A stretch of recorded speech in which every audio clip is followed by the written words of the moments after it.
It's Friday, so it's time for our Agile, Not So Agile episode of the Daily Stand Up Podcast. And today I wanted to share something with you. A lot of people ask me, they say, why don't you teach classes on weekends? And there's a solid answer for this. And the reason why I choose not to, and yes, I choose not to, is because I'm a spiritual person. So what does that mean? I'm a member of the Church of Jesus Christ of Latter-day Saints, and I believe in keeping the Sabbath day holy. So what does that mean for me? It means that on Sundays I have a day of rest, and I don't do very much when it comes to, or anything, when it comes to work or when it comes to finances. I try to preserve that day to focus on appreciation for all the many blessings that I've received and to help others recognize their blessings as well.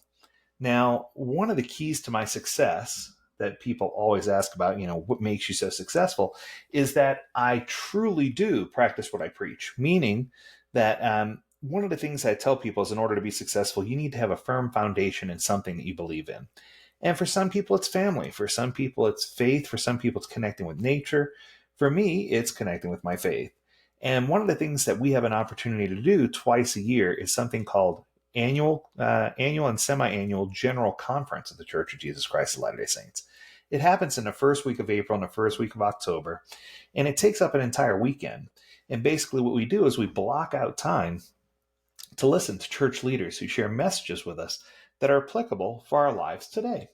Now, what's most interesting is these leaders come from all over the world, from every different part of the world that you can imagine, and from every different race or creed. It's just really, really interesting to see the diversity of culture and the diversity of people who participate in the General Conference. And it's both men and women, and everybody has an opportunity to share doctrine and things that would help us better regulate and better make decisions in our lives. So oftentimes it takes a little while to process because it's multiple days worth of information. So for this reason, they only do this every 6 months. So every 6 months, you have an opportunity to hear from leadership in a church and learn about what they feel is something that you or I or we as a whole society need to focus on. Now, the beautiful thing is you don't even need to be a member of our church to participate or to watch it. It's available on YouTube to anyone who wants to stream it. You can also participate by going to live sessions. If you live here in Utah, you can go right downtown and you can actually go in with a ticket and watch it live. And one of the things I've come to realize is that this session, this particular conference session, if you will, it helps me re-energize and gain focus. So how am I tying that back to you? One of the things I teach all my people when I'm doing motivational speaking, when I'm doing speaking at conferences, when I'm doing uplifting, inspirational talks, is that it's incredibly important for you to have a testimony of something that you can grab hold of, something that keeps you firmly grounded and meek and humble, something that allows you to act with humility, but also something that you can build your foundation on. And for me, that gives me a solid place to build a foundation for my family. And that's the other reason I don't teach on weekends. On Saturday, I declare Saturday Family Day. And I try hard to find things that I can do with my family on Saturdays, whether it's to go out for a bike ride or a hike or go do something or spend time together or play board games. It doesn't matter what it is. We always try to find time on Saturday to do something. The other key to this is in order to have success in life, you need to have good communication skills.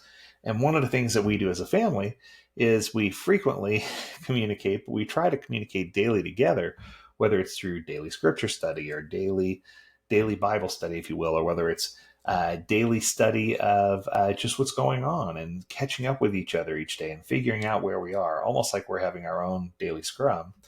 But it's something that we do so that we can, be part of each other's lives and make sure that we're sharing those spiritual things. It's no secret that my son Anthony just last month came home from his church mission. And when he came home, a lot of people in our culture, in our faith, when a missionary comes home from serving a 2-year mission, one of the things they say is, oh, that missionary is going to need time to reacclimate, to get back to, normalcy, if you will, or the way they were before. And in a way, I think that's a little bit sad. One of the spiritual thoughts that someone shared with me is, wouldn't it be neat if we could all adjust our behavior so that we could be more like him while he's being more Christ-like.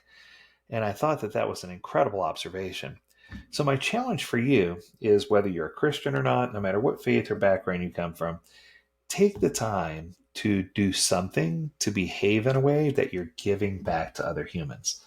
Whether it's opening up and learning communication better with your family, whether it's like me, setting aside weekends for my family and for my faith, or whether it's whatever you need to do to reconnect with yourself, to reconnect with nature, and to reconnect with those who are closest around you. If you take the time to do that, I guarantee you, not only will you get that time back, but you're going to feel better, and the people around you will appreciate you for doing it. That's going to do it for this episode. We're going to keep it short and sweet. If you have a topic you want us to discuss, learn more at AgileDad.com. We'd love to hear from you. And as always, we encourage you to stay healthy, stay well, and stay agile, my friends. Until next time, do take care. Bye now.